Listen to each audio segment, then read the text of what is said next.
Assalamualaikum warahmatullahi wabarakatuh. Waalaikumsalam warahmatullahi wabarakatuh. Gimana kabarnya semuanya teman-teman? Sehat? Alhamdulillah, luar biasa. Allahu Akbar. Allahu Akbar. Kondisi Ya Allah, gimana? Pak. Kondisi hujan di sana? Gede, banjir, ada kebanjiran? Di sini panas, Pak. Di sana panas. Hujan Pak. Gerimis, Pak. Oh, alhamdulillah ada yang hujan. Mudah-mudahan di mana turunnya hujan menjadi manfaat buat kita semua ya. Amin ya rabbal alamin. Ya, seperti biasa teman-teman, saya ucapkan selamat datang di mata kuliah manajemen keuangan pertemuan keberapa sekarang? Pertemuan Ketiga, ketiga. Ya, manajemen keuangan pertemuan ketiga. Kita akan coba sedikit bahas tentang rasio keuangan. Tapi sebelum masuk ke rasio keuangan dan cara menarik laporan keuangan, nanti yuk kita berdoa dulu. Saat ini akan dipimpin untuk pertemuan pada pertemuan 3 ini Teh Maudi Astriani. Mana Teh Maudi? Ya, Pak. Maudi pimpin doa ya. Ya, Pak. Enggak, silakan. Bismillahirrahmanirrahim. Assalamualaikum warahmatullahi wabarakatuh.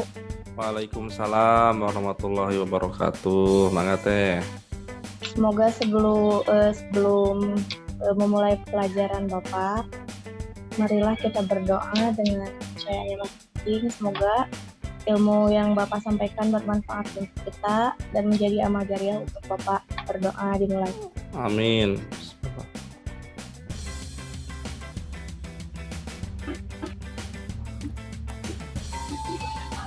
Berdoa selesai. Alhamdulillahirabbil alamin wa bihi nasta'inu ala umuri dunya waddin wa ala alihi wa sahbihi ajmain. Raditu billahi rabba wa bil islami dina wa bil muhammadin nabiyya wa rasula. Rabbi zidni ilman warzuqni fahman. Amin. Teman-teman semuanya, atas rahmat dan qadarnya dari Allah Subhanahu wa taala, pada kesempatan kali ini kita bisa berjumpa kembali walaupun masih di dunia maya melalui jaringan online ya.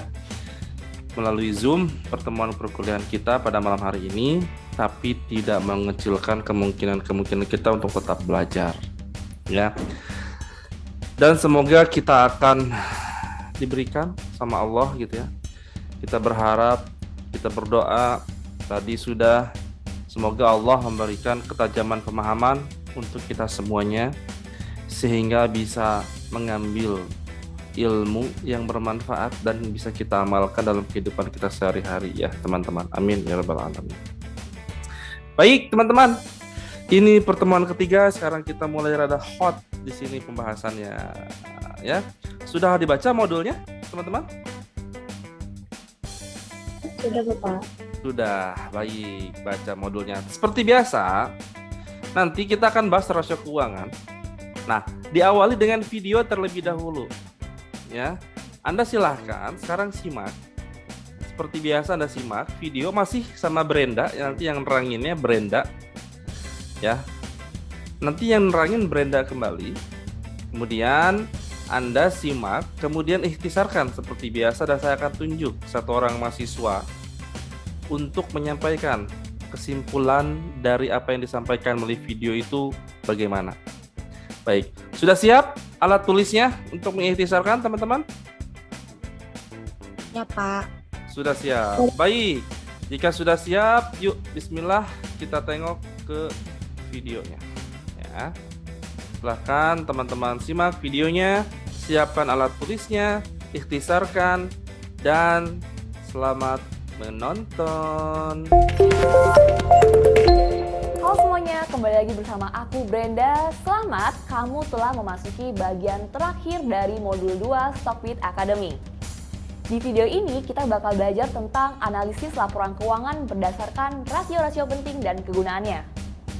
Sesuai dengan namanya, rasio pada laporan keuangan berfungsi untuk membandingkan performa perusahaan dari waktu ke waktu, atau untuk membandingkan satu perusahaan dengan perusahaan sejenis lainnya. Ada 3 rasio penting yang bisa kalian gunakan untuk menganalisa suatu perusahaan, yaitu ada activity ratio, profitability ratio, dan solvency ratio. Yuk kita bedah satu persatu. Activity ratio adalah rasio yang berfungsi untuk mengukur efisiensi perusahaan dalam mengelola asetnya, sehingga mampu menghasilkan penjualan. Rasio ini memiliki beberapa komponen. Yang pertama adalah current ratio, alias rasio lancar. Rasio ini berfungsi untuk mengukur kemampuan perusahaan membayar kewajiban jangka pendeknya. Sebuah perusahaan yang sehat dikatakan mampu atau tidak kesulitan memenuhi kewajiban jangka pendek apabila current ratio-nya itu sebesar atau lebih dari 1. Misalnya kita mau membandingkan perusahaan A dan perusahaan B yang sama-sama punya liabilitas lancar sebesar 1 miliar rupiah. Tapi perusahaan A ini punya aset lancar sebesar 1,2 miliar. Sementara perusahaan B aset lancarnya cuma 400 juta aja. Kalau kita hitung berdasarkan rumus current ratio, perusahaan A memiliki aset lancar yang cukup untuk membayar liabilitas. Karena current ratio-nya tuh di atas 1. Sementara perusahaan B ini bisa dikatakan kesulitan melunasi liabilitas lancarnya karena current ratio-nya di bawah 1, yaitu cuma 0,4. Jadi dalam current ratio semakin tinggi angkanya, artinya semakin baik kemampuan perusahaan dalam membayar kewajiban jangka pendeknya. Komponen activity ratio selanjutnya adalah asset turnover ratio. Rasio ini yang menunjukkan efisiensi aset yang dimiliki perusahaan dalam menghasilkan penjualan. Semakin tinggi rasio ini berarti perusahaan memiliki efisiensi aset yang tinggi untuk menghasilkan penjualan. Untuk menghitung asset turnover ratio caranya mudah, dengan cara menghitung penjualan bersih dibagi dengan total aset. Sebagai contoh, perusahaan A dan perusahaan B sama-sama memiliki aset sebesar 1 miliar rupiah. Namun, perusahaan A menghasilkan pendapatan sebesar 1,5 miliar. Sementara perusahaan B cuma menghasilkan 600 juta aja. Artinya, perusahaan A ini memiliki aset turnover ratio sebesar 1,5 kali. Sementara perusahaan B cuma sebesar 0,6 kali. Dari ilustrasi itu bisa kita simpulkan nih, kalau perusahaan A memiliki aset yang lebih efisien dibanding perusahaan B. Dengan total aset yang sama, perusahaan A ini bisa menghasilkan pendapatan yang lebih banyak dibanding dengan perusahaan B. Selanjutnya dari activity ratio adalah days in inventory. Ini adalah rasio yang menunjukkan rata-rata jumlah hari yang dibutuhkan untuk perusahaan menjual produknya. Semakin lama produk berada di gudang, bisa jadi artinya perusahaan memiliki kesulitan dalam menjual produknya. Selain itu, semakin lama stok tersimpan di gudang, semakin besar pula resiko perusahaan mengalami kerugian, karena barangnya bisa aja kadaluarsa. Lanjut ke activity ratio yang berikutnya, yaitu days in receivable, yaitu rasio yang menunjukkan rata-rata hari yang dibutuhkan perusahaan untuk menagih piutang dagang. Seperti yang kita tahu, piutang yang tidak dilunasi dapat mengganggu arus kas perusahaan. Semakin besar rasio days in receivable, artinya semakin lama waktu yang dibutuhkan perusahaan untuk menagih, alias ada kesulitan yang dihadapi dalam proses penagihan piutang. Nah, yang terakhir dari activity ratio adalah days in payable. Ini adalah rasio yang menunjukkan rata-rata jumlah hari yang dibutuhkan perusahaan untuk membayar utang dagang ke pihak lain. Semakin besar angka rasio ini menandakan bahwa perusahaan membutuhkan waktu yang lebih lama untuk membayar utang. Tapi ini belum tentu menjadi indikasi performa perusahaan yang kurang baik. Pembayaran utang yang lebih lama bisa disebabkan oleh pemenuhan fasilitas oleh supplier yang lebih lama. Jadi bukan berarti karena perusahaan nggak mampu bayar tepat waktu ya. Rasio selanjutnya adalah profitabilitas. Ini adalah rasio yang membantu untuk mengukur efisiensi dan tingkat laba sebuah perusahaan. Rasio profitabilitas ini juga memiliki beberapa komponen di dalamnya, yaitu ada gross profit margin alias GPM, net profit margin alias NPM, return on asset atau ROA, dan yang terakhir adalah return on equity atau ROE. Yuk kita bahas satu-satu. GPM adalah berapa banyak sih atau berapa persen sih porsi laba kotor yang diperoleh dari total penjualan. Nah, sementara rasio net profit margin digunakan untuk mengukur seberapa besar atau berapa persen sih porsi laba bersih yang dihasilkan dari total penjualan. Semakin besar rasio GPM dan NPM-nya, maka artinya semakin efisiensi biaya yang dikeluarkan perusahaan untuk memenuhi operasional perusahaan. Kita coba pakai contoh ya, misalnya perusahaan A dan B masing-masing punya pendapatan 1 miliar. Setelah dikurangi dengan berbagai pengeluaran, perusahaan A ini mencatat laba kotor sebesar 450 juta, dengan laba bersihnya 200 juta. Artinya GPM dari perusahaan A ini sebesar 45% dan NPM-nya sebesar 20%. Sementara itu, perusahaan B mencatat laba kotor sebesar 320 juta dengan laba bersih 100 juta. Artinya, GPM dari perusahaan B sebesar 32% dan NPM-nya sebesar 10%. Berdasarkan rasio tersebut, dapat disimpulkan bahwa operasional perusahaan A ini lebih efisien dibanding dengan perusahaan B tadi. Soalnya, dengan pendapatan yang sama besarnya, 1 miliar tadi, perusahaan A itu memiliki profitability margin baik GPM dan NPM yang lebih tinggi dibandingkan dengan perusahaan B tadi. Artinya, perusahaan A bisa mendapatkan lebih banyak laba bersih maupun laba kotor. Lanjut ke rasio profitabilitas selanjutnya, yaitu ROA dan ROE. ROA atau Return on Asset adalah rasio yang mengukur seberapa efisiensi aset yang dimiliki perusahaan dalam menghasilkan laba bersih. Rumusnya adalah laba bersih dibagi dengan total aset. Sementara ROE atau Return on Equity adalah rasio untuk mengukur kemampuan ekuitas yang dimiliki pemegang saham untuk menghasilkan laba bersih. Rumusnya adalah laba bersih dibagi dengan total ekuitas. Semakin tinggi rasio ROA dan ROE, artinya semakin efisien penggunaan aset dan ekuitas dalam menghasilkan laba bersih. Sebagai contoh, perusahaan A dan perusahaan B sama-sama memiliki aset sebesar 1 miliar, dan ekuitas juga masing-masing punya 500 juta. Di tahun yang sama, perusahaan A ini menghasilkan laba bersih 100 juta, sementara perusahaan B menghasilkan laba bersih hanya 40 juta. Maka untuk perusahaan A, ROA-nya itu bakal tercatat sebesar 10% dan ROE-nya sebesar 20%. Sedangkan untuk perusahaan yang B, ROA-nya tercatat sebesar 4% dan ROE-nya sebesar 8%. Berdasarkan contoh tersebut, dengan jumlah aset dan ekuitas yang sama, perusahaan A tuh bisa menghasilkan laba bersih yang lebih besar dibanding perusahaan B. Artinya perusahaan A ini lebih efisien dalam memanfaatkan aset untuk operasional dibandingkan dengan perusahaan B. Rasio yang terakhir adalah solvency ratio. Rasio ini mengukur kemampuan suatu perusahaan dalam memenuhi kewajiban jangka panjangnya.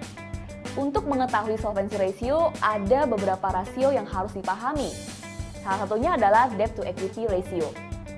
Debt to equity ratio adalah rasio yang berguna untuk mengukur tingkat utang terhadap ekuitas dalam menjalankan perusahaan.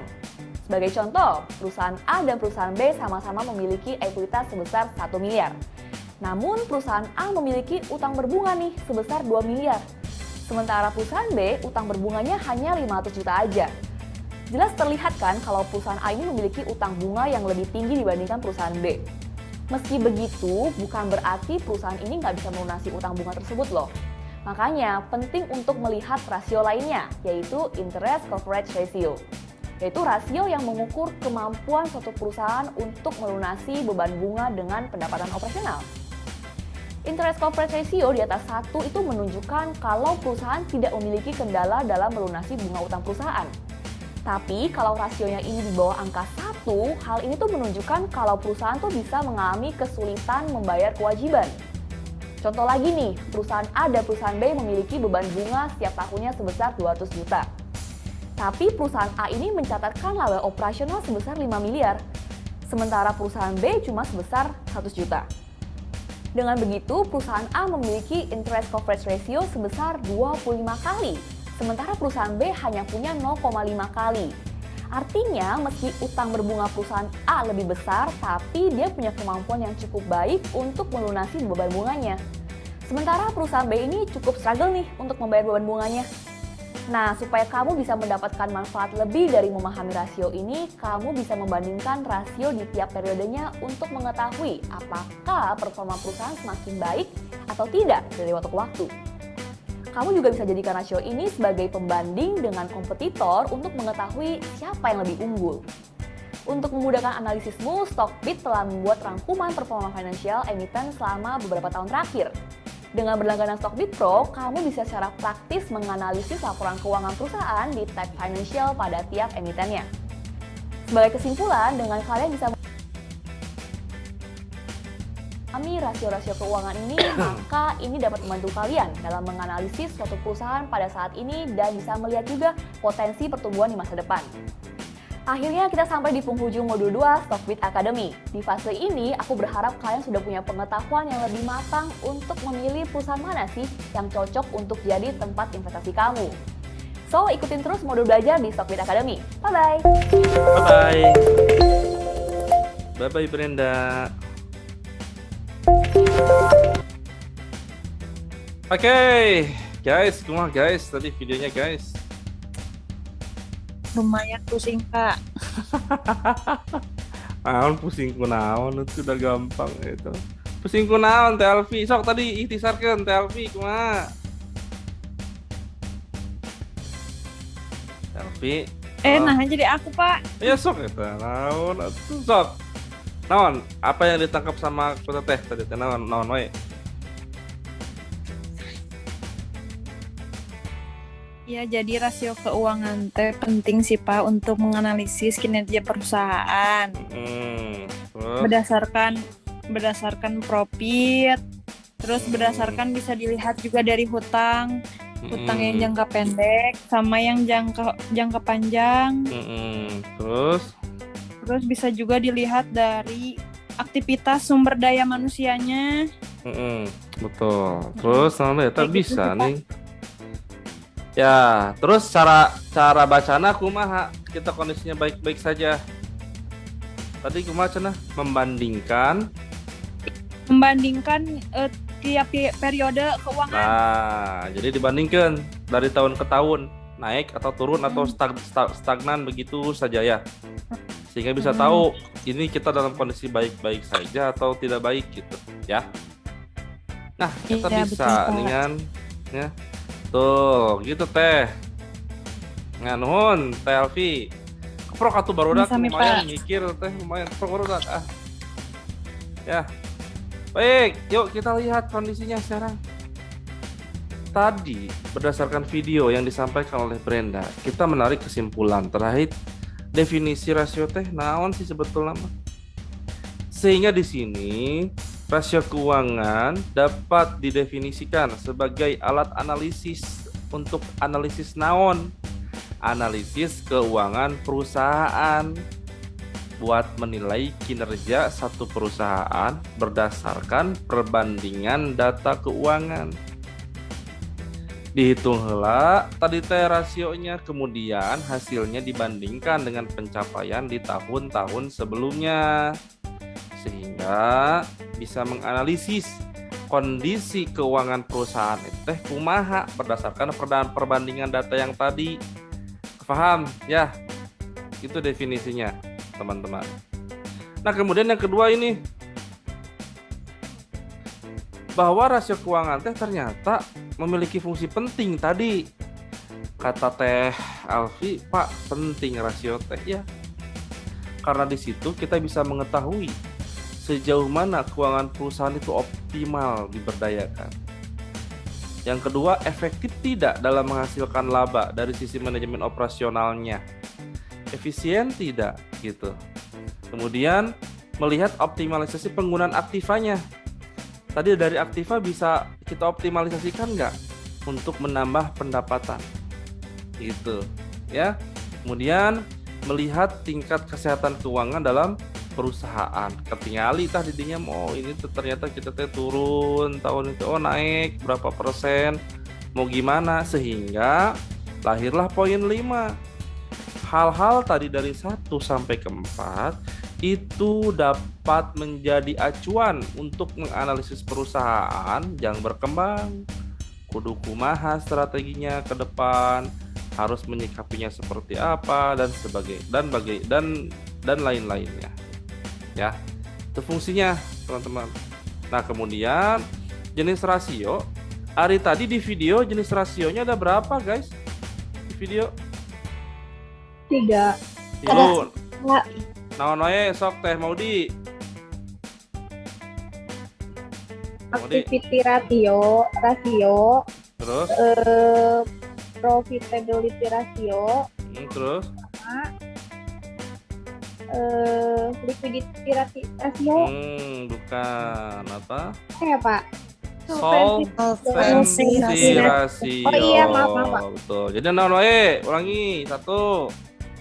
Yang satu activity ratio, Yang kedua profitability ratio, sama solvency ratio.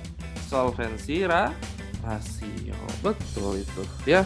Nah, yuk Pak, nah di modul mah geuningan aya opat. Nah, guys. Jadi, kalau di video liquidity ratio itu masuk ke dalam activity ratio. Betul, Pak. Ya, tadi kalau di video, sehingga rasio hutang jangka pendek nanti dihitungnya di activity ratio. Tapi di buku rujukan yang kita gunakan ternyata kita dipisah, guys. Ternyata rasio hutang sebagai likuiditasnya, rasionya kumaha ya terhadap hutang jangka pendek. Nah, kalau activity ratio, betul dari perlihatan dari activity-nya. Dari tadi misalkan inventory, berapa lama mengendap inventory di gudang, semakin lama semakin minim untuk menghasilkan pendapatan. Itu ya, itu contohnya. Kemudian yang pertama itu ada profitability ratio. Rasio ini itu menggambarkan sejauh mana perusahaan kita optimal tidak dalam menghasilkan laba. Ini nama seperti itu. Matakna tadi di profitability ratio itu khusus di bagian laba saja. Betul nggak analisisnya tadi? Gross profit margin, laba kotornya berapa? Net profit margin, laba bersihna sabaraha. Terus tingkat pengembalian dari optimalisasi aset berapa? Tingkat pengembalian dari ekuitas berapa? Tingkat pengembalian dari investasinya berapa? Sehingga komponen rasio namanya juga profitability ya, rasio laba.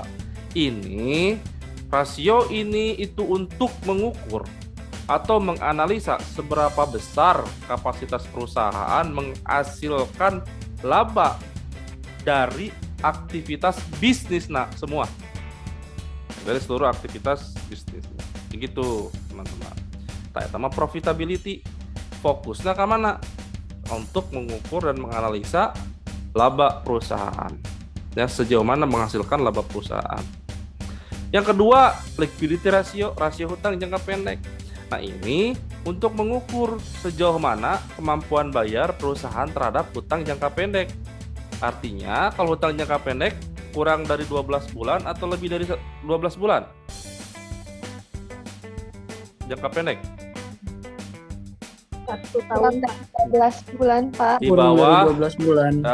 di bawah 12 bulan ya. Karena apa? Semakin banyak hutangnya, semakin tidak sehat suatu perusahaan. Ya, bahaya ya. Gitu. Oke.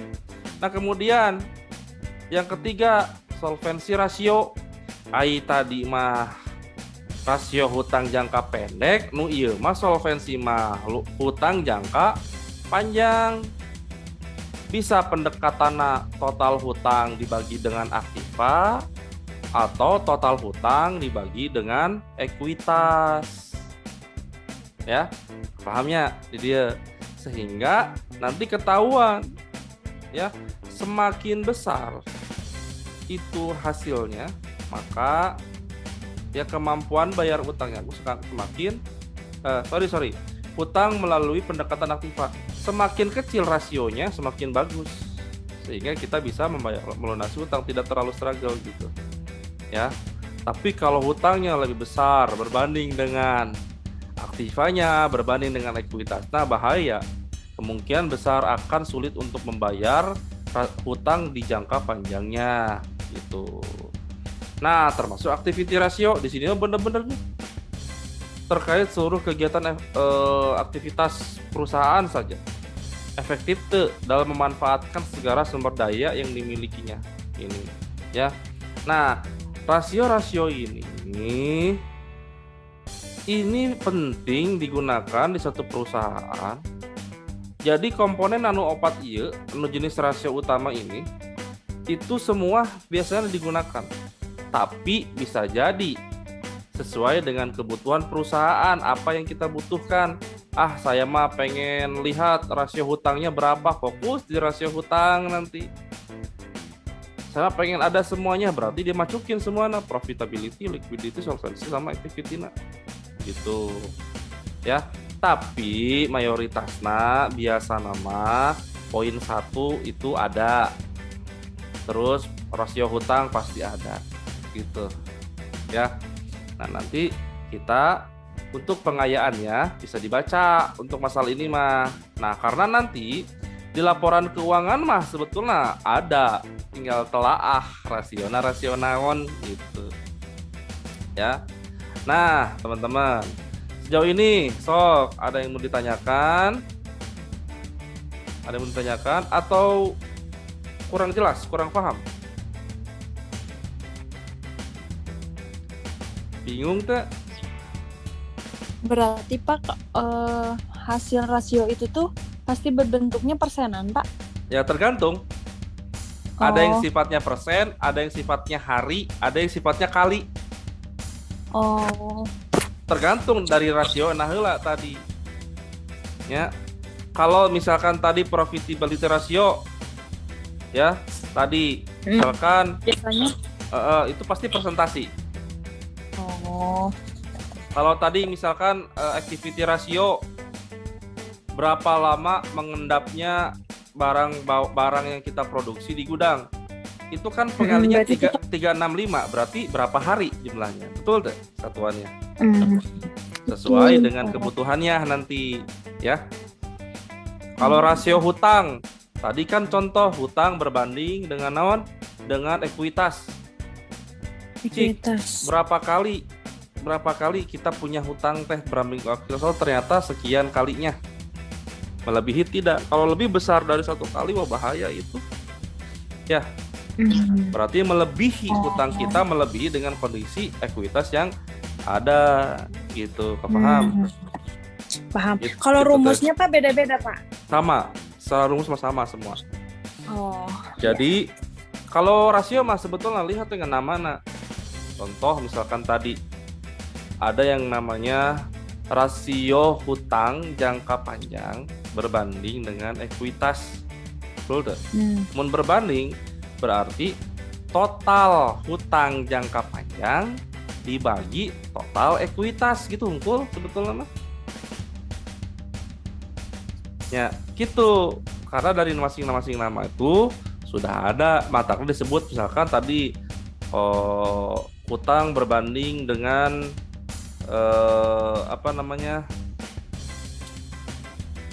dengan ekuitas. Disebutlah bahasa Inggrisnya debt to equity ratio, DER disebutnya. Maka mun debt to equity berarti hutang dibagi ekuitas. Itu rumusnya. Ya. Gitu. Contoh misalkan gross profit margin, laba kotor. Betul tuh? Ya kan? Laba kotor. Dibandingkan laba kotor anu tadi dihasilkan berbanding dengan pendapatan kan tinu margin, pendapatan. Betul tuh? Misalkan begini. Yang kemarin kita bahas adalah untuk menghasilkan laba kotor, gross profit margin itu total pendapatan dikurangi dengan HPP, betul ya? Jadilah gross profit margin laba kotor, bener? Pendapatan Betul. Sehingga untuk mencari gross profit margin tadi laba kotor dibagi total pendapatan. Contoh misalkan begini. Perusahaan Sapintrong menghasilkan pendapatan tahun 2021 sebesar 1.000. Adapun ya kan, biaya HPP-nya untuk produk yang dijual itu adalah 300. Sehingga laba kotornya 1.000 dikurangi 300. Nah, dari situ hasilnya adalah 700. 700 itulah disebut dengan gross profit. Ya, gross profit margin. Nah, 700 dibagi 1.000 sebagai total pendapatan. Ya, dikali 100%. Sabaraha tah jadinya? 70% menghasilkan laba kotor. Semakin gede, semakin efektif dan efisien perusahaannya gitu. Kartos teh.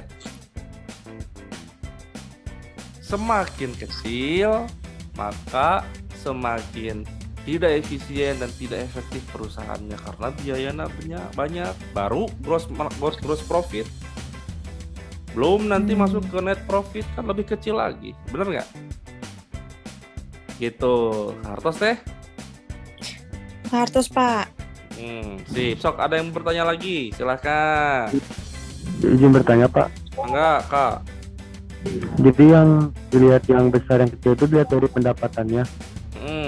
Tergantung dari rasio naon nek nu ditelaah ku urang. Gitu. Tadi misalkan profit margin contohnya, berarti fokus poin di nu profit rasio naon kuncina? Karena menghasilkan tingkat laba, bener tak? Betul Pak. Ya, bener nggak? Ketika kita berbicara rasio tentang profitability rasio, fokusnya kanu laba, mengukur seberapa besar sih perusahaan kita menghasilkan laba, bentuknya persentase. Oh, ternyata 70% kita mampu menghasilkan laba anggus alus. Nah, sehingga gitu, Kang. Ya, kartosnya.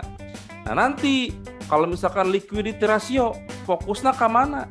Mampu tuh perusahaan orang bayar hutang. Jangka pendeknya. Ya.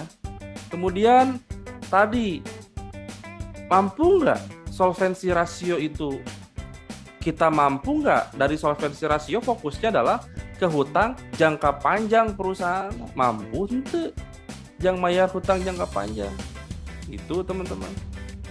Termasuk dari sisi yang terakhir apa tadi rasionya, activity ratio, sejauh mana perusahaan bisa mengoptimalkan seluruh sumber daya dari kegiatan bisnis. Nah, gitu. Paham Kang Refka?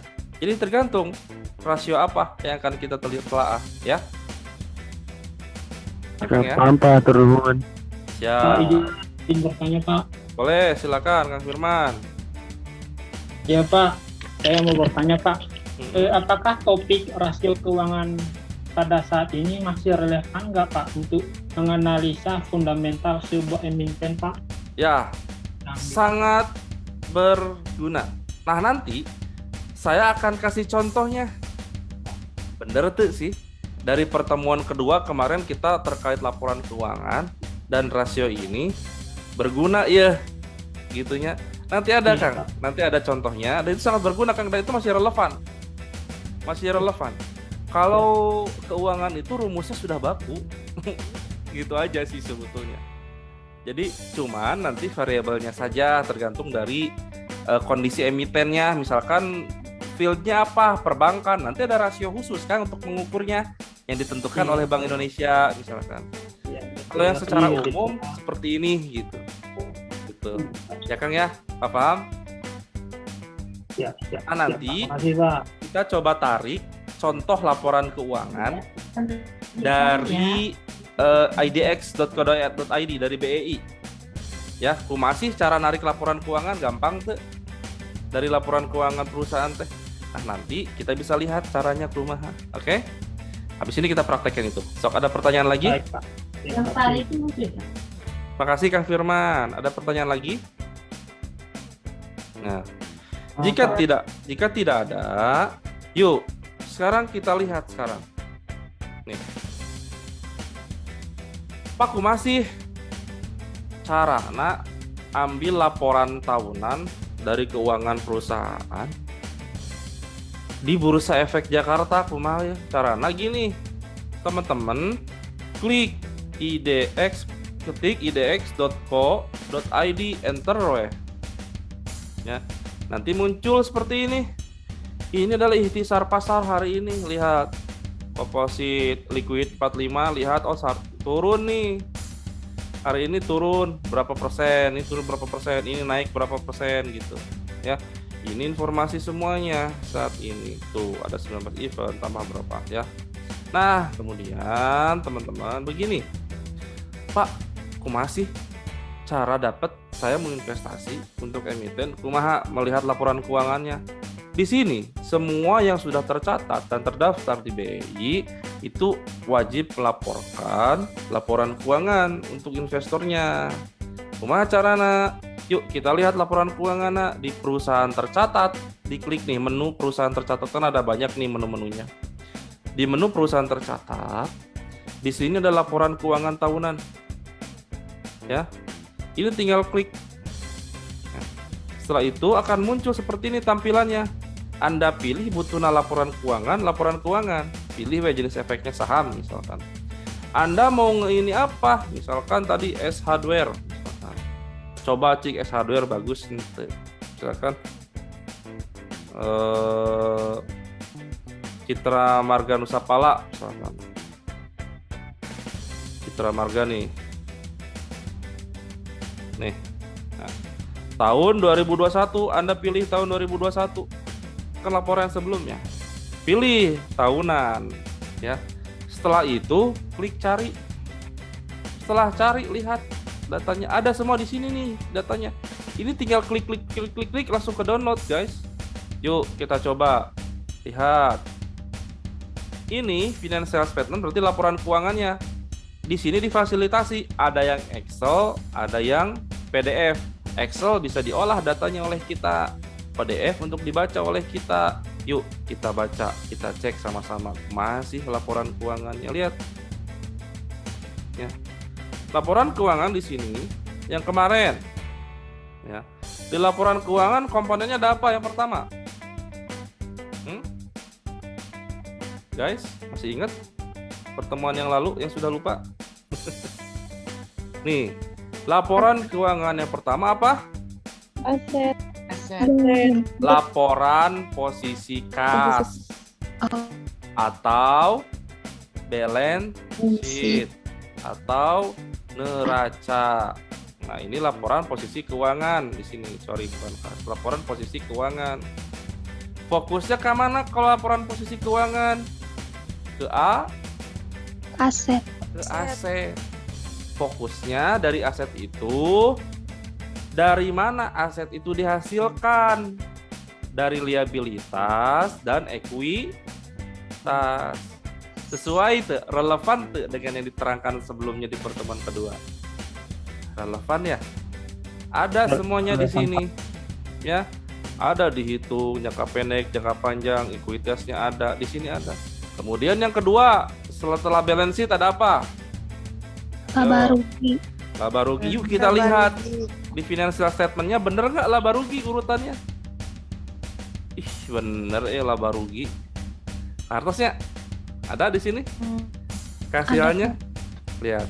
Nah kemudian gross profit margin tadi mana? Iya guys lihat gross profit. Gross profit dia. Mana Pak? Ya gross profit di blok.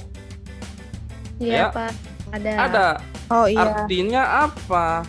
Amun tadi kita profitability ratio di sini mas tidak dimunculkan, tapi kita bisa dihitung. Rumusna naon? Gross profit namanya. dibagi dengan ini penjualan dan pendapatan usaha. Hartos. Artinya kalau dihitung kotornya berarti efektivitas menghasilkan laba kotornya di 50% di tahun 2021. Hartos. Gross profit margin bacana gini. Ini dibagi dengan ini. Hartos. Ya. Nah, kemudian net profit margin dari sini. Lihat. Nih, dari sini nih. Laba rugi. Setelah ini. Ini dibagi dengan ini sabaraha tah hasilnya. Ya. Itulah net profit margin dari laba bersih. Gitu. Kartos? Kabayang tuh, guys? Ini dia Kak Firman, kabayang? Kabayang Pak. Nah, itu Jadi, cara ketahuan guys. profitnya. Jadi ketahuan matakna belajar ieu rasio teh penting untuk menilai satu emiten. Dari sini pun kita bisa lihat secara datanya. Geningan untuk S hardware periode tahun 2020 berbanding 2021 grafiknya naik apa turun dari sisi pendapatan? Dari 2 tahun nih. Naik, turun. Turun apa naik? Turun. Betul nggak? Turun di angka 400 jutaan. 400 miliar. Ya. 400 miliaran. Betul tak? Ya. Artinya naon di dia? Ada masalah naon ya di dia? Bisa jadi kondisinya karena kondisi pandemi belum optimal, daya beli masyarakat menurun. Betul tak? Gitu. Nah, contohnya seperti itu. Ya.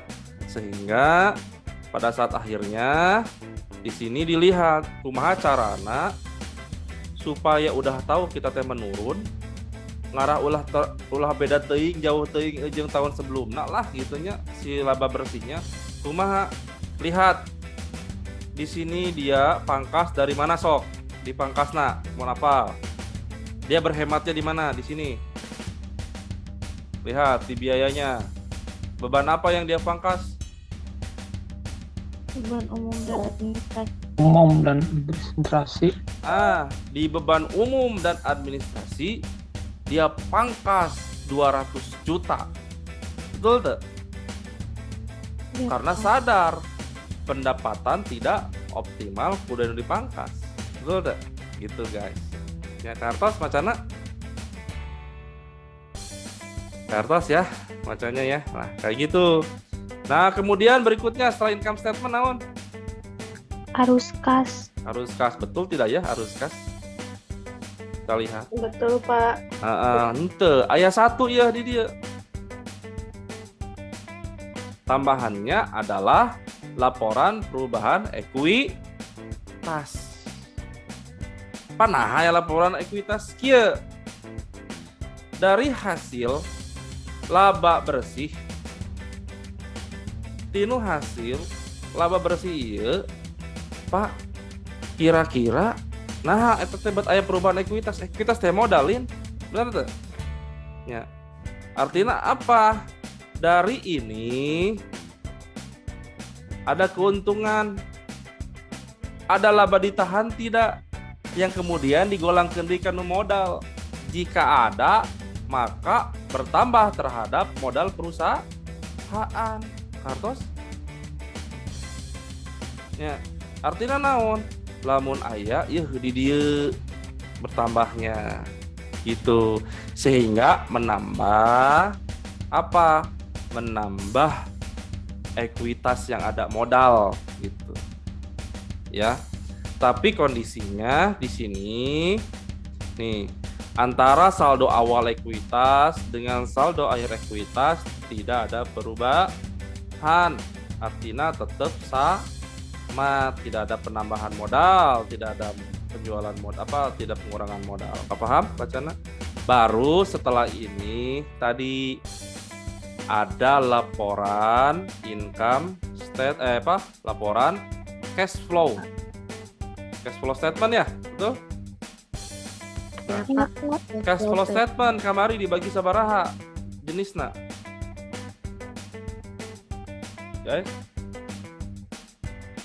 dari aktivitasna naon wae aktivitas arus kas naon wae operasi terus investasi terus pendanaan atau financing nah iya ternyata betul guys di laporan arus kas dipisah satu persatu operasi lihat ada inflow operasi dari penerimaan pelanggan kemudian ada aktivitas pembayaran lihat kartusnya nah kemudian berikutnya aktivitas investasi pembayaran penerimaan aset dari penjualan betul tuh kemudian pembayaran jumlah arus kas bersih yang perlu digunakan aktivitas investasi sabaraha Gitu.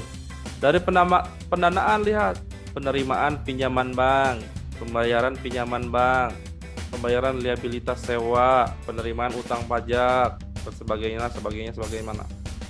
Ya, Hartos itu caranya. Dan terakhir adalah ada hasil catatan atas laporan keuangan. Contohnya gini. Catatan atas laporan keuangan konsolidasi ya. Ke atas ya. Nah, ini teh rangkuman dari semua tadi.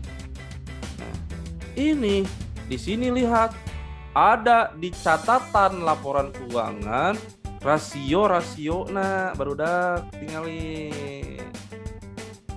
Hartos di sini mah rasio likuiditas lanjutan. Nah, di sini lihat ya kan, sehingga di sini ada rasio. Lihat kalau di sisi hutang jangka pendek kurang dari 1 tahun, ada yang 1 sampai 3 tahun, 4 sampai 5 tahun, ada yang lebih dari 5 tahun. Nah, yang kurang dari 1 tahun tadi masuk ke rasio mana? 1 tahun, guys. 1 tahun masuk ke jangka pendek berarti naon? Liquidity ratio. Lebih dari 1 tahun yang ini masuk ke solvency ratio. Tah ieu kabacana gini, terkadang teu langsung disebutkeun rasio teh sabaraha persentase dan sebagainya. Dari data ini nanti kita olah, guys. Atosnya kita olah dari sini, misalkan tadi pendapat debt to equity ratio dari total ini dibagi dengan ekuitas total sabaraha perbandingannya gitu ya. Hutang kita sebetulnya berapa persen sih, terus sabaraha kali kita punya hutang teh, berapa kali dari nilai yang ada dari sisi ekuitas atau dari sisi aktiva aset gitu ya, kayak gitu teman-teman. Nah, dari sini terangkan kembali oleh perusahaannya. Nah, di sini lihat rasio utang terhadap ekuitas. Ada ya? Ada ternyata di sini teh. Gitu. Oke. Nah, itu gambaran terkait rasio. Sudah ke Hartos ayeuna cara praktek narik data dari sini? Guys? Halo, Pak. Alhamdulillah ya. Nanti bisa praktek kalau misalkan nanti butuh laporan keuangan di sini cari, semua ada nih di sini untuk yang khusus yang terbuka ya. Paham ya? Gitu guys. Baik, sok ada yang ditanyakan? Nepi jam sabaran kita tanya? Jam 9, Pak. Aduh, setengah jam deui ja guys, jong-jong teuing. Yah, kita praktek nama langsung. Yah, kita praktek, siapkan laptop sama ininya. Sama apa? Excelnya sudah? Nah, teman-teman, yuk kita langsung gaskan saja sekarang mah ya. Ya, langkah pertama, kita kan tadi berbicara minggu lalu terkait tentang income statement. Barusan juga kita lihat terkait income statement. Kalau yang tadi income statement yang ada, itu fokusnya kemana? Ke data historis yang sudah terjadi, betul ya? Nah, sekarang kita mau memproyeksikan kira-kira pendapatan kita setahun ke depan itu berapa. Nah, dalam latihan kali ini di sini data historis sudah ada 3 tahun ke belakang, yaitu 2019, 2020 dan 2021 untuk memproyeksikan estimasi pendapatan di tahun 2022. Sehingga di sini PT Sapintrong bakal melakukan proses peramalan penjualan yang dikonversikan ke dalam bentuk rupiah sehingga itu menjadi proyeksi pendapatan di tahun 2022. Baik, yuk kita mulai. Bismillah, siap laptopnya, siap Excelnya, siap Minitabnya, buka semuanya. Oke, sudah siap teman-teman? Halo? Sudah siap? Yuk, bismillahirrahmanirrahim. Sekarang langkah pertama, perhatikan baik-baik. Langkah pertama adalah Anda kursor letakkan di B6. Kemudian di blok B6-nya hingga ke B41. Sudah? Sudah langkah ini? Klik kanan, copy. Sudah? Data yang di copy ini, setelah di copy, Anda buka mini tab-nya. Taruh di C11, ini Ctrl V. Ya. Klik kanan, paste cell. Sudah? Oke. Kemudian di bawah C1 tulis penjualan.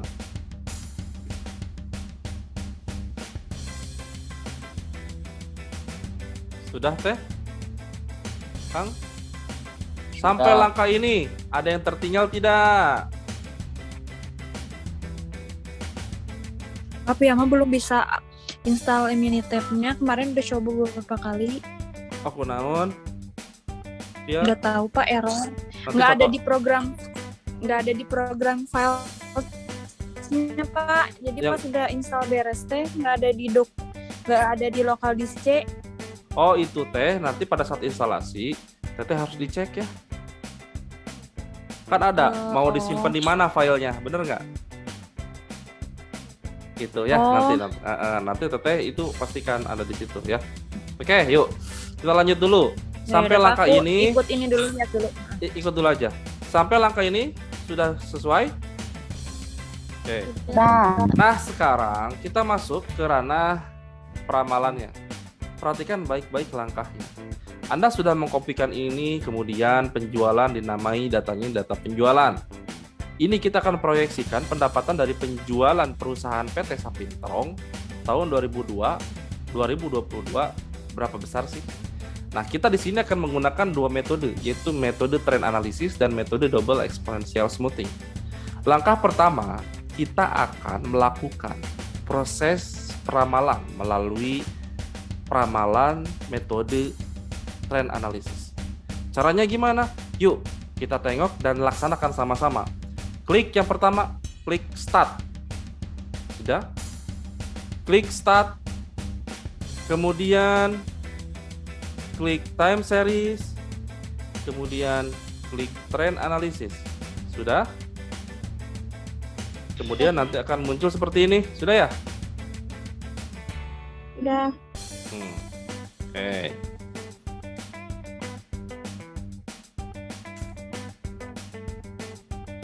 Oke. Setelah muncul seperti ini kan ada C1 penjualan ya. Betul ya? Ada C1 penjualan. Klik dua kali variabel ini kursornya taruh di variabel dulu, kemudian klik dua kali C1 penjualan. Sudah? Gak muncul Pak yang C1-nya. Coba teteh klik dulu di sini. Saya ulangi ya, ulangi teh ya. Lihat, cancel. Teteh klik start. Udah. Time series. Trend analysis. Nih, klik ininya penjualan. Muncul penjualan. Sudah? Sudah teh? Tapi kepilihnya itu yang mode type-nya linear Pak, bukan yang kayak Bapak. Belum, tenang. Sudah variabel penjualan? Sudah? Belum, bentar. Sudah, so, klik.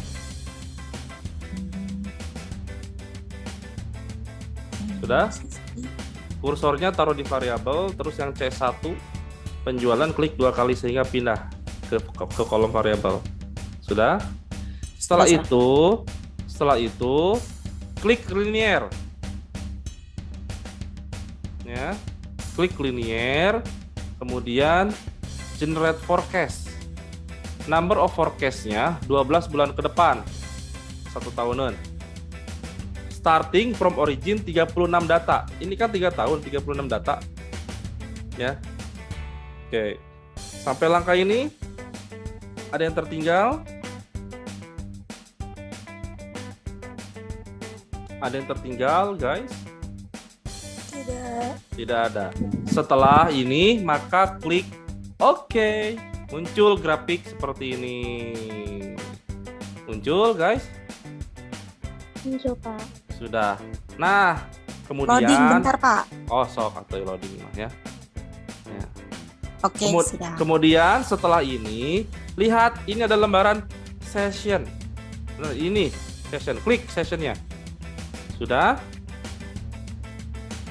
Lihat di sini model type linear point data penjualan 36 data. Nah, di sini teman-teman ada data forecast-nya ya. Ini. Anda klik di forecast, klik kanan, kemudian copy. Ya, klik kanan, copy. Setelah di-copy, Anda buka Excel-nya. Taruh di sini ya. Nih. Di D46 taruh. Kemudian klik kanan, paste. Sudah muncul seperti ini. Oke, sampai langkah ini ada yang tertinggal.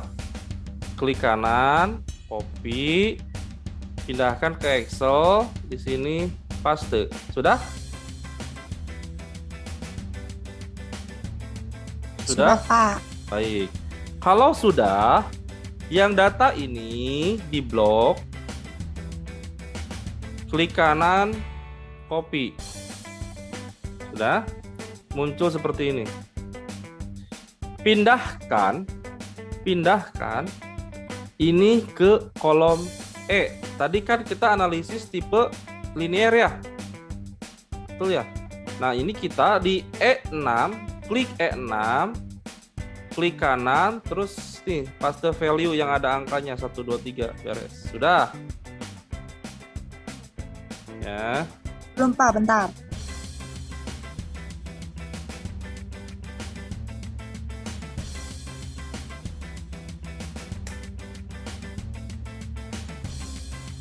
Nggak bisa dipaste, Pak, bentar. Paste value teh.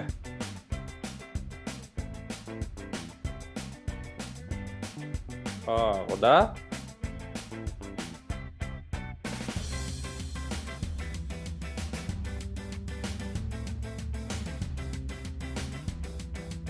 Udah copy seperti ini, jadi hasilnya kayak gini ya. Oke, kalau sudah, sekarang kita lihat di mini tab. Nih, mapenya, lihat mape ya. Ini 1,5 sekian, artinya 1,5% tingkat errornya. Ya, tingkat errornya 1,5%. Sehingga ini kita masukkan mapenya ke Excel yang tadi, tulis 1,5 ya persen. Sudah? Ya. Sudah, Kang Teteh? Sudah, Pak. Masukin 151 ya, 1,51. Sudah?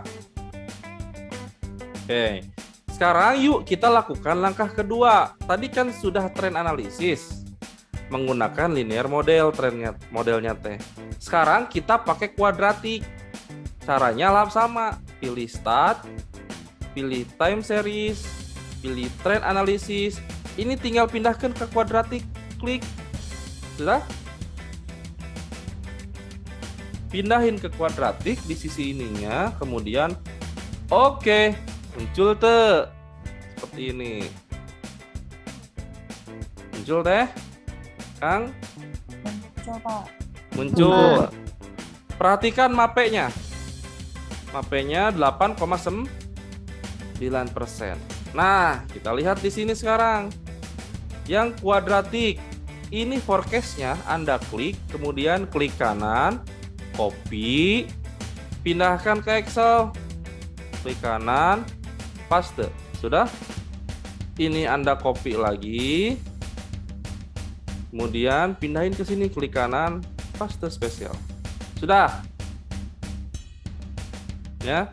Di mapenya Anda tulis 8,9%. 8,99. Oke, sudah.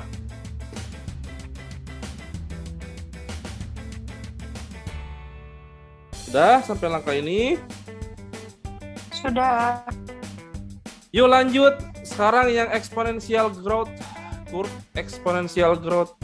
Nah, sekarang masuk ke start lagi, masuk ke time series, masuk ke trend analysis, pilih exponential growth, klik. Sudah? Okein lagi. Hasilnya ketahuan. Nah, ini lihat mapenya 1,37 ya. 1,37%. Nah, di sini 38 lah gitu ya, bulatkan. Ini tinggal klik ini growth curve model, klik forecast-nya, klik kanan, copy. Sudah? Kemudian Anda paste di sini, ini kopikan kembali. Kemudian di sininya paste spesial. Sudah? Sudah? Mapenya tadi berapa? 1,3 8 Depan. 138. 38. Sudah langkah ini. Ya. Jangan lupa di save. Ctrl S. Udah beres begini, teman-teman. Satu langkah lagi dengan metode yang lainnya, yaitu menggunakan double exponential smoothing. Pilih start, pilih time series, pilih double X smoothing. Udah, saya ulangi. Pilih start, pilih time series, kemudian pilih double exponential smoothing. Ini klik. Sudah?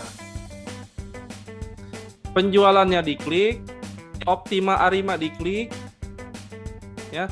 Generate forecast-nya diklik, pilih 12, 36, masukin angka 12 dan 36. Sudah? Kemudian oke, muncul seperti ini gambarnya. Bapak boleh diulangi nggak, ketinggalan? Boleh, saya ulangi ya. Baik. Yuk kita lihat. Pilih start. Ya. Pilih time series. Pilih double exponential smoothing. Sudah? Terus klik double exponential smoothing-nya. Ada muncul seperti ini. Oke, sudah Pak. Oke, klik penjualan, centang optimal Arima, klik optimal Arima, centang general forecast, nomor forecast-nya 12 tahun ke depan dari data 36 data. Sudah? Kemudian klik OK. Sudah teh? Bentar Pak. Oh. Muncul seperti ini. 12 sama starting from-nya itu 36 ya Pak? 36 betul. Oke. Terus oke. Ya sudah Pak. Sudah. Lihat sekarang di sessionnya diklik. Nah, bedanya kalau di double exponential smoothing, lihat ada forecast-nya, ada batas bawah, ada batas atas. Ya. Kita kopikan yang forecast-nya, klik kanan, copy. Sudah? Nah, perhatikan di sini mapenya berapa? 5,39 ya. Nah, 5,39 kita ingat-ingat. Kemudian ini kita klik kanan untuk yang forecast-nya, copy. Buka Excel, pindahin di sini. Sudah? Ini kita copy. Copy, kemudian klik kanan di sini paste spesial. Sudah? Di sini kita isi dengan 5,39. Sudah guys? Sudah dapat hasilnya?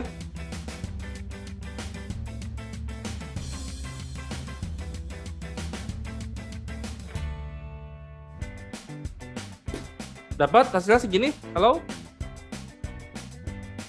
Dapat Pak. Nah, sekarang kan kita mau membandingkan nih antara satu dengan yang lainnya, kan nggak mungkin dibuka-buka begini ya satu persatu, betul tuh? Caranya adalah teman-teman, uang rapihkan enak grafiknya. Caranya lihat, masuk ke klik dulu grafiknya, klik dulu grafik bebas, grafik mana aja klik. Kemudian pilih editor, menu editor di Minitab-nya, sudah? Klik editor, kemudian klik layout tool. Ulangi, klik dulu grafiknya, klik editor menunya, kemudian layout tool. Sudah muncul seperti ini?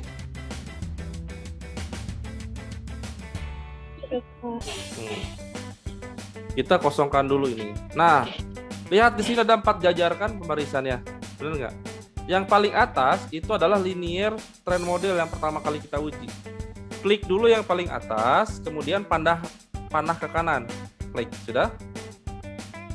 Klik lagi yang kedua, panah kanan. Klik lagi yang ketiga, panah kanan. Klik lagi yang keempat, panah kanan.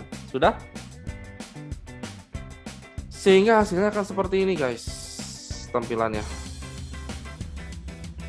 Oke. Sudah? Seperti ini nyusun, teman-teman? Sudah, Pak. Oke. Setelah sudah, maka kita berhasil merapihkan ini dengan cara klik finish di sebelah kiri, kolom sebelah kiri di sebelah help. Klik finish. Setelah finish, kebaca nggak? Kumaha iya nak tinggali. Kebaca? Lebih gede ya? Sehingga disimpulkan dari data ini, mana data yang kita ambil, Garuda? Dengan trend model yang mana yang kita akan ambil? Yang tren analisis tipe yang ketiga, Pak. Apa namanya? Tren analisis tipe eksponensial Yang ini, growth. yang trend analisis, yang growth curve model atau exponential growth ya. Betul? Nih yang ini exponential growth, betul? Ya, Pak. Nah, ini yang akan kita ambil sebagai proyeksi anggaran ke depan atas perusahaan PT Sapintrong. Paham ya? Oke, karena ini ada di titik tengahnya, kita buktikan. Lihat. Ya. Kalau kita menggunakan penjualan dengan metode tipe linear, 64 miliar 64,6 miliar estimasi pendapatan di tahun 2022. Dengan ini totalnya di sini adalah 56,6, naik 10 miliar misalnya, ya. Oke. Nah, ini dinaikin lagi di sini. Nah, kita ambil garis yang ini karena berdasarkan mapenya ini yang terkecil. Oke, paham ya? Nah, balik lagi dulu. Ini kita klik nih di kolom yang abunya di sebelah sini. Klik, kemudian klik kanan, pilih copy grab. Sudah? Di sini nih jangan digambar ini, tapi di sini yang di abu-abu tuanya, klik kanan, copy grab. Sudah? Setelah sudah, buka Excel-nya. Kemudian di sini klik, Anda paste, copy paste, sudah ada gambarnya muncul di sini. Gambar kurvanya muncul, guys. Sudah? Muncul, Pak. Oke. Sehingga dari data ini Anda bisa menyimpulkan bahwa nih, PT Sapintrong memutuskan mengambil hasil data olahan peramalan proyeksi pendapatan dari penjualan produk periode 2022 sebesar Rp berapa tah? Masukkan anu map ieu tah anu genep kuda 8 68 130 M 902 908. Oke. Dengan estimasi error marginnya di 1,38%. Paham? Bentar. paham ya? Udah. Nah ini iya nak namana rangkumannya, simpulannya. Oke guys. Halo.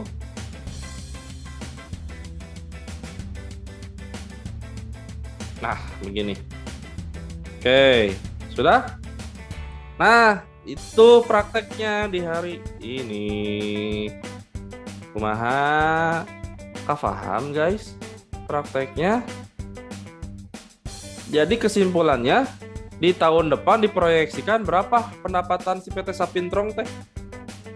68 M. 68 miliar. Di tahun sebelumnya itu 56 M. Ya, naik 12 miliar diproyeksikannya. Gitu guys, paham Aina? Cara proyeksinya. Halo. Paham. Alhamdulillah. Nah, kemudian untuk tugasnya. Lihat, perhatikan baik-baik. Excel yang Anda kerjakan saat ini jika hanya mengumpulkan sampai ke kesimpulannya betul, itu nilainya 85. Oke, nilainya 85. Kemudian kalau mau 100 tambahan gambarna masukin yang betul, ya. Paham? Nah, nanti Excel ini simpen pakai nama npm upload ke LMS. Oke, Bro. Sis? Ya, Pak. Oke, gampang tuh. Gampang tuh. Bapak Berupa Excel aja ya, izin, Pak. Maaf Kumaha, Bro? Pak, untuk kan saya nggak ada laptop lagi kerja Pak, jadi ini masih menyimak dulu. Jadi untuk mengumpulkannya batasnya kapan Pak? Sok weh kumpulkeun sampai ke pertemuan berikutnya ya, jangan sampai lewat ya. Nah, Pak kumaha mun nggak punya laptop? Ya weh salin guys, salin ya. Kemudian ieu foto, ieu foto sok screenshot. Nggak punya laptop ya, screenshot. Nah, nanti hasil salinan di buku kemudian difotokan ya, kirimkan ke LMS dengan foto gambar ini, nilainya akan sama 100. Paham? Oh, jadi kalau yang nggak ada laptop nyalin yang di Excel itu di buku gitu Pak? Nyalin di buku di Excel ya, nyalin Excelnya di buku sampai dengan kesimpulannya. Oke. Nah, itu akan sama dapat 85 mengumpulkan data hunkul, tapi kalau dengan gambarnya ini dapat 100. Nah, untuk gambarna tah sok enak screenshot ya. Nanti kirimkan hasil screenshot ini ke LMS. Jadi nanti screenshotan gambar ini dengan apa? Dengan catatan yang Anda buat. Gitu, oke? Kau paham tuh? Dudetnya Pak, dudetnya mana? Sampai pertemuan minggu depan. Ya, Siap, sampai Bapak, pertemuan turun, Pak. minggu depan ya, oke? Oke. Sip, paham. Gampang geningannya, alhamdulillah. Makanya Pak, Kumaha sok mangga Kari. Pak, kalau misalkan saya ngerjainnya misalkan Excel-nya aja. Nah, terus yang grafiknya itu ditulis tangan itu boleh Pak? Grafik, Soalnya kan kalau misalkan pakai komputer, misalkan Pak contohnya, soalnya kalau misalkan pakai komputer yang di kantor itu kan harus install dulu. Kiat tuh bro. Biar kan nge screenshot. Iya, cok ya screenshot lah tuh ya. Screenshot aja. Ini screenshot udah. Atas Pak. Hasil screenshotan ieu kan Excel kan lieur teuing kamu. Di kopasnya banyak. Iya atuh, aduh, kudu diajarkeun begitu kan. Oke, siap Pak. Oke. Takutnya kalau misalkan enggak gitu submitnya jadi masalah atau Wow, gimana gitu Pak. Software kayak gitu. Yang penting mah Anda paham. Atur nuhun Pak. Yang penting mah Anda paham dalam proses ini ya. Paham tuh tadi pertemuan tadi barudak. Udah beres dah pertemuan. Alhamdulillah paham Pak. Bapak kalau misalkan kan ditulis ya, misalkan ditulis. Berarti nanti terus dikirim ke LMS-nya bentuk PDF. Foto getter naon? Foto juga nggak apa-apa. Kalau misalkan nggak bisa ke LMS foto, kirim ya PDF, di PDF-keun heula nya, di foto terus di PDF-keun ya. Iya, Pak. Sip, itu tanya. Pak, tapi ini nanti pembelajaran yang ini bakal di-upload sama Bapak ke YouTube ya biasanya Pak. Soalnya biar nanti takut ada tutorial yang kelewat jadi bisa lihat lagi Pak. Ya, nanti yang video rekaman ini saya akan kirimkan ke teman-teman ya. Baik Pak, terima kasih Pak. Siap, sip. Cukup jelas? Gimana? Aku mau tanya, Aku mah ini yang dikumpulinnya Excel-nya apa di PDF-in dulu, Pak? Excel anu yang punya Excel mah Excel ya udah. Oh, mohon, Pak. Tapi kalau yang sifatnya tadi di foto harus di PDF-kan dulu ya. Gitu, sob. Ada Pak Tarwasan kembali, barudak? Bapak mau nanya, Boleh, sob. untuk ramalan penjualan di tahun depan itu tuh harus dicoba ke empat-empatnya gitu ya Pak? Betul. Kalau di Betul. Nah, aku udah dicoba opat-opatan teh. Kan kita tujuannya mencari yang proyeksi dengan margin error terkecil. Betul tuh? Oh, jadi yang dipilih nanti yang margin error terkecil ya Pak? Betul, yang mape terkecil itu yang kita pilih teh. Paham ya? Paham, nuhun Pak. Gitu, sip, sami-sami teh. Ya. Ada lagi yang menanyakan? Cukup jelas ya. Alhamdulillah, gimana hari ini? Menyenangkan pertemuan ketiga? Menyenangkan Pak, cukup menguras. Rada hot Pak. Rada hot. Hot jeletot. Nah, nanti pertemuan berikutnya sama, kita pakai Minitab lagi, tapi proyeksi biaya. Saat ini kan pendapatan ya. Tuh. Nanti kita proyeksi biaya sama dengan model yang sama, trend analysis dan double exponential growth ya. Pakai itu. Nanti bahannya akan saya sampaikan ke teman-teman melalui WhatsApp dan LMS ya. Kepaham teman-teman? Ya. Oke. Baik, gitu teman-teman. Aduh, makasih banyak yang berkenan hadir pada pertemuan sore hari ini. Oh iya, mohon doanya untuk rekan kita Teh Rita ya, hari ini tidak bisa hadir karena beliau sedang persiapan lahiran. Ya, persiapan lahiran. Kita doakan sama-sama semoga Teh Rita diberikan kelancaran dalam proses lahirannya oleh Allah Subhanahu wa taala. Amin. Disehatkan ibu dan bayinya, diselamatkan ibu dan bayinya ya. Sehingga jadi betul-betul momen terindah tes seorang ibu ya. Kita doakan sama-sama ya. Semoga Allah memberikan kelancaran, kemudahan dan kesehatan untuk Teh Rita dan anaknya, jadi bayinya dan keluarganya, termasuk kita semua.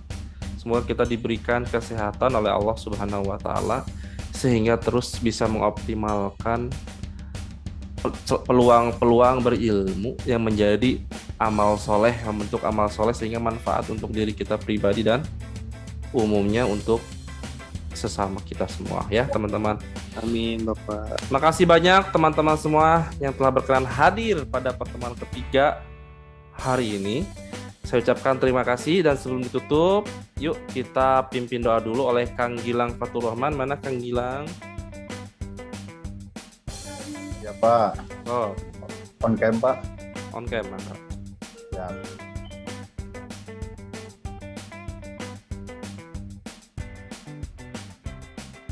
Kang.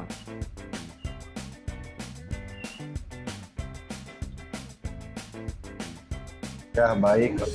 Untuk hari ini kita berdoa. Dengan dimulai.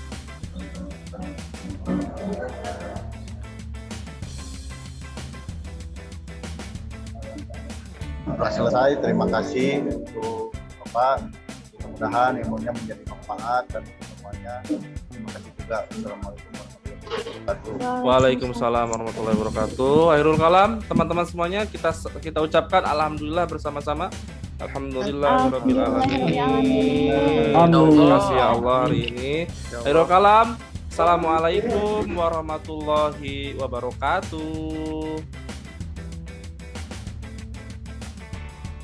Silakan. Waalaikumsalam warahmatullahi wabarakatuh. Silakan bisa live ya. Terima kasih teman-teman yang berkenan hadir pada malam ini hari ini.